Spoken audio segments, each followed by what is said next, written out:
Լրատվամիջոցները, լրագրողները ցանկացած պետության հենասյուներից մեկն են եւ լրագրողներին եւ լրատվամիջոցներին ամեն կերպ պետք է աջակցել, պաշտպանել եւ թեւու թիկունք լինել։ Այո, այսօր ապրում ենք մի իրականությունում, որտեղ լրագրողները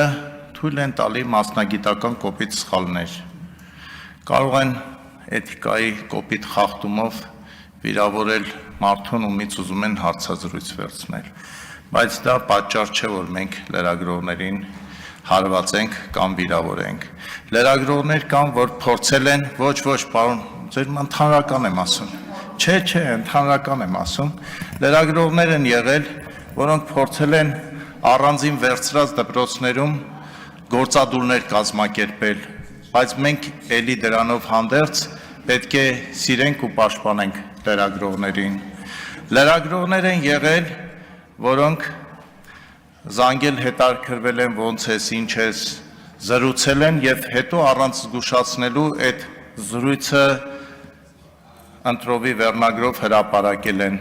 բայց այդքանով հանդերձ մենք էլի պետք է պաշտպանենք եւ որպես падգամավորներ ամեն ինչ անենք, որ Հայաստանում լրագրողը եւ լրատվամիջոցը ի վերջո կայանա։ Լրագրողներ են եղել, որոնք մի նախադասություն սկզբից, մի նախադասություն կենտրոնից կտրելով վերնագրեր են դրել եւ ապահովել լսարան, բայց նույնիսկ այդքանով հանդերձ մենք պետք է սիրենք, հարգենք, պաշտպանենք ու օգնենք, որ լրագրողները այդպիսի սխալներ թույլ չտան։ Ես հանձնաժողովի քննարկման ժամանակ եւս ասեցի, որ ես վստահ եմ, որ Անդրանիկ Քոչարյանը չի ասել վիրավորանք, երբ որ ասել է շրթունքներ մաքրի։ Վստահ եմ ճանաչելով իրեն,